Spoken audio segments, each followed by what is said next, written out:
Hello everyone and welcome to this week's video tutorial on opening theory. This will be board 44 from Master Yang Wenqing and Grandmaster Zhang Qiang's Deception and Countermeasures in the Xiangqi opening. It's part of a trilogy of books that has been highly recommended in China for the past 3 decades. In board 44, this would be a central cannon versus sandwich horse defense board, whereby one of the commonly seen positions will be discussed. So without further ado, let us begin the board. The central cannon, the pale corner cannon. Red chooses to advance his pawn early in the game to discourage black from playing h8 plus 7. So since red played p3 plus 1, black would often counter in the same manner so that this horse would get adequate development and discourage black from red from developing both horses as a proper horse. Another option would be to play h8 plus 7, and if red tried to go for the double-headed snake pawns, black would develop his left chariot, for example.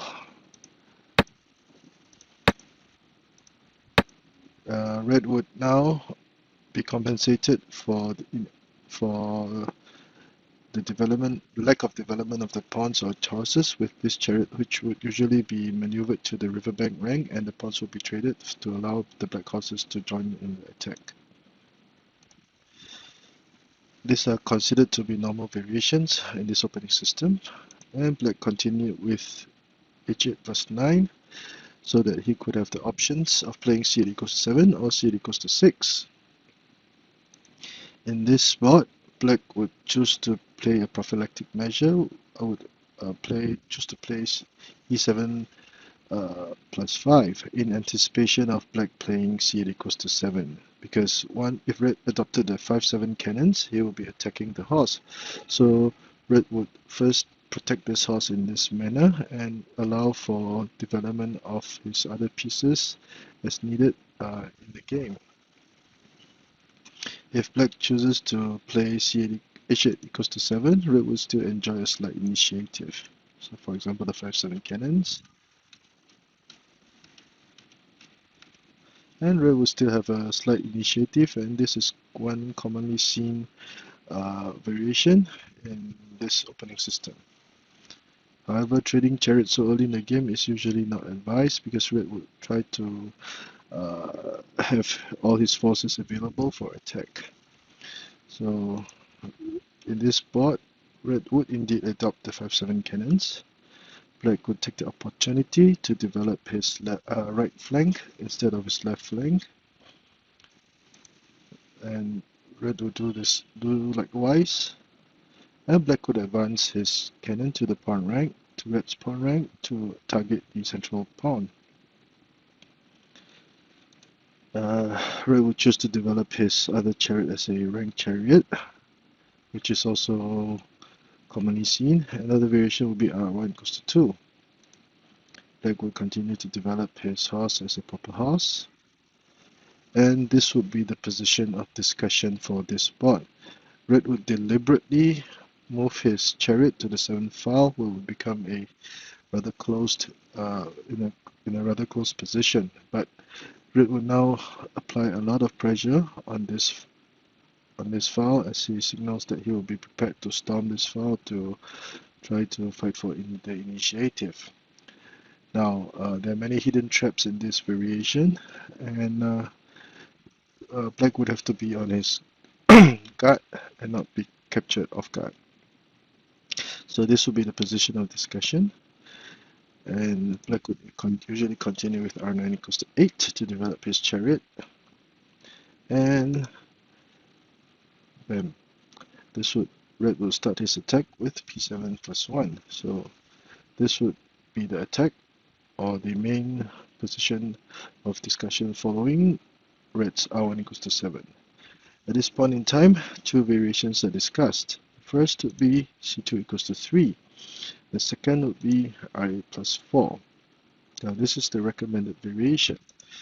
But in the first variation, black would fall into red's trap and play c2 equals to 3, thinking that he might gain material, because well, this is a trade of this is an offer for a trade of chariots.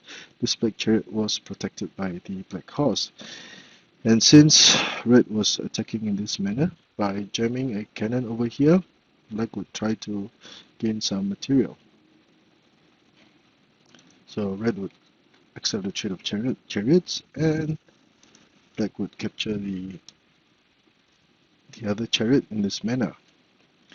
However, at this point, black would simply retreat his chariot, where it can protect the elephant and allow and thrust black into a predicament, because now the black cannon was in a very vulnerable position where the red horse would now be targeting to capture the black cannon. So black would have to move this cannon away. But there are not many good intersections for black to develop this cannon. So, and since this cannon will have to be moved, red would now be able to target his attack on this file as premeditated. So red will gain much valuable time in attack. So one way that black would play this position would be to play c3 equals to 3 to capture the pawn and try to halt any attack by black on this file, because moving it away would only make this file or this flank very vulnerable. And at this point in time, red would switch formations, would adjust his formation to the cross-balanced cannon's formation. Now by doing so, by dislodging the central cannon away, red would now be able to push to advance either one of the elephants to the central file where it can attack the black cannon. So the pressure on black's right flank would gradually build up and become significant. Now, at this point in time, it would be advisable for black to try to protect his riverbank rank and this pawn in this manner by advancing the chariot. It would not be a good idea to try to move the cannon to safety, because red would continue to attack with r8 plus 7, threatening to gain material. If black moved the chariot, it will move the horse away to try to attack the chariot, red would simply would simply advance his chariot to the throat rank and be prepared to play r8 equals to 6, and black will be in all sorts of trouble, because once the chariot moved here, black cannot play c6 minus 1, cannot retreat this cannon to target the chariot, as red will gladly sacrifice play r8 equals to 6, where there will be a threat of a smothered cannon checkmate. So red will be attacking and have a significant advantage. Neither would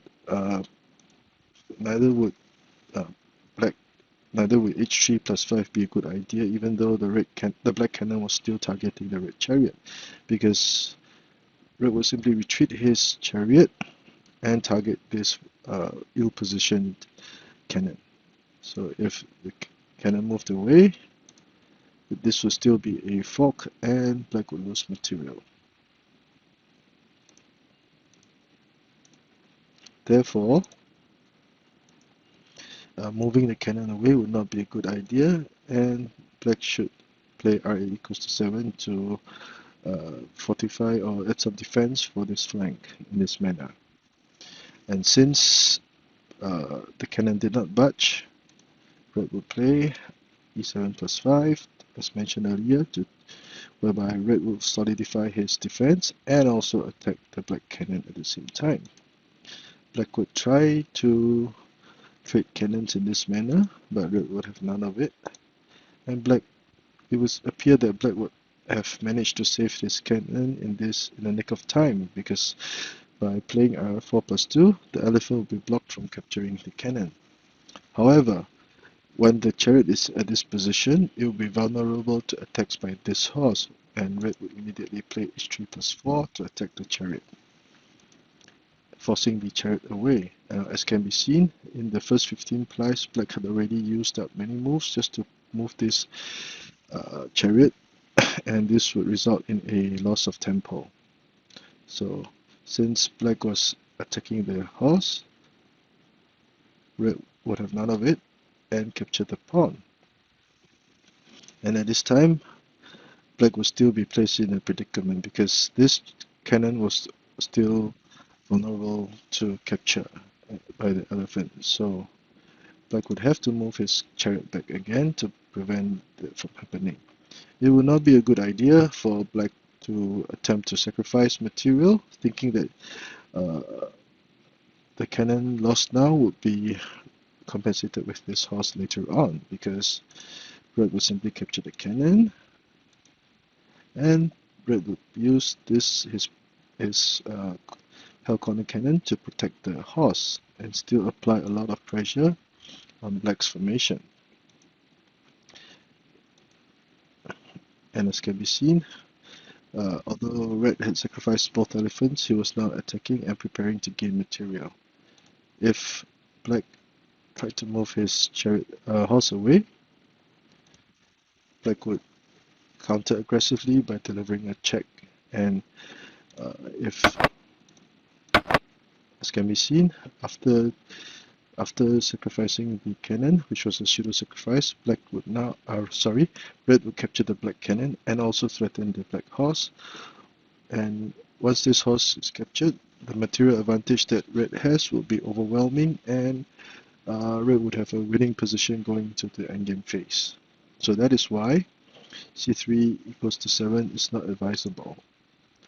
So black would be forced again to move his chariot, resulting in a further loss of tempo.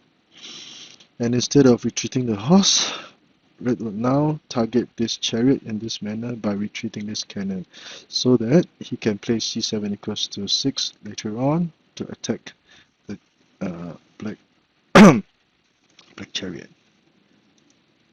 So in this manner, black would try to counter in this manner. Would c3 plus 1 be a viable option?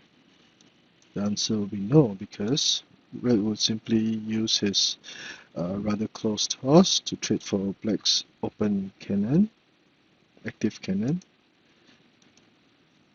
And instead of budging this cannon, red would use the chariot to protect this cannon and be prepared to play c6 equals to 7, thus applying even more pressure on this flank. Now this is one very commonly used tactic in the Xiangqi opening, whereby the chariot will protect one of the cannons, and the cannons will be linked together on the same file to mount an attack targeting black's pieces in the same file, and usually the elephant and horses, enemy's elephant and horses are targeted. So as can be seen, black would trade his use one cannons to trade for 2 elephants, and thus start to attack with this cannon and chariot combination. Now, there are many things that this combination can do at this point in time. One would be to play c7 minus 2 for discovered check and capture the black horse. And after gaining back lost material, black would be in all sorts of trouble. Another possibility would be for black to play c7 equals to 4, whereby this would also be a discovered check, and then red would capture the other advisor. So red would have made significant gains in this variation. So that is why c3 plus 1 is not advised, and it was advised that black played c3 equals to 4, but unfortunately, as mentioned earlier, red would play c7 equals to 6 to target the chariot with this cannon. So black would try to salvage the situation and gain some form of compensation by offering to trade material in this manner. Red would happily accept this trade, because after trading material, we can see that black would already have 2 pieces that has crossed the river for attack. His defense was formidable. There were no major flaws in red's position. In contrast, both of the black horses have yet to be developed, and there was not much that this cannon could do at this point in time. There are many options for red to continue his attack, and red would have the obvious advantage. So that is why c2 equals to 3 would show that black would have fallen into red's trap. Short recap. After capturing and trading chariots, although red had advanced and retreated his chariot back, the poor positioning of this black cannon would result in a loss of tempi for black, because black would now be forced to use to move his chariot to protect this cannon. So after several rounds, black would adjust its formation to a very stable and powerful defensive position, and now use the elephant to threaten the black cannon. So the horse would be advanced in the process, and black would retreat his cannon, targeting the black chariot. And after trading more material, red would have significantly increased his tempo and gain a few moves as a result. So the red pieces are very well developed, and they will be a major threat. Now there will be many more options for red to continue, and red has the obvious advantage. Hence, that is why c2 equals to 3. When faced with this position, it would not be a good idea to play c2 equals to 3. Instead, the recommended move would be r8 plus 4 to prepare to trade material. Now this is also a prophylactic move, but as can be seen in this situation, black could have kept his forces on his right flank still available, and it will be much harder for red to try to storm this flank. This is also one of the best steadfast counter that black can afford. Red continues his plan. As he charges a pawn forward, red tries to be aggressive and to fight for initiative and gain material. Now if c7 equals to 6 was played, the situation would be less volatile and red would not have gained much for his efforts. So if red continued aggressively, now would be the correct time to play c2 equals to 3. So this would be the topic of discussion for this board, because as can be seen in variation A, red played c2 equals to 3 much earlier and resulted in a losing position. But this would be the correct time to offer a trade of chariots, because now, since the pawn had already crossed the river, once the black cannon retreated or captured the pawn, it would be on a safe intersection that was guarded by the elephant. So red would not be able to create the mischief that he had in the first variation. So let's say red continued to play trade chariots. At this point in time, one might wonder if c7 equals 6 was viable. Black would simply trade chariots, and black would actually be attacking at this point in time, threatening to capture the elephant with the check and then capturing the chariot with the black chariot. So red would not have gained much efforts, would not have gained much for his efforts. So the best way would be to play r8 plus 9, but in doing so, black would gladly trade chariots in this manner, and after trading chariots, black would still be attacking, threatening this elephant. Red will try to be aggressive with this check to link his elephants up, but at this point in time we can see that, comparatively speaking, black's defensive formation was now very stable. There will be not much that red's chariot can do at this point in time, and the development of this horse will be a major issue for red. Black, on the other hand, would have no problem developing this horse, as he could simply trade pawns. And because this cannon was not protected at this point, black could consider advancing the cannon to a beneficial intersection to threaten this cannon and thus gain some tempo in attack. It will be a calm situation. Red's attempts at attack would be nullified, and black can be very satisfied with this situation going into the mid game. So if we were to compare this position with the one shown here, you can see that this just a slight change in the order of the moves would have resulted in a drastically different situations for red and black.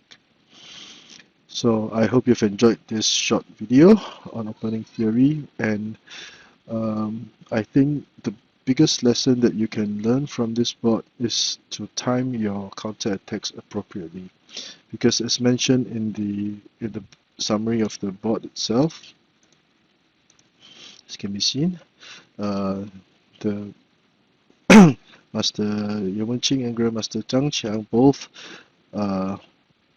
stressed the importance that although many Xiangqi enthusiasts had the concept of counter-attacking aggressively, it was the timing that mattered in such situations. And in the second variation, Black showed that he had a very strong sense of the board and timed his counter-attack perfectly, thus resulting in a desirable situation going to the mid-game.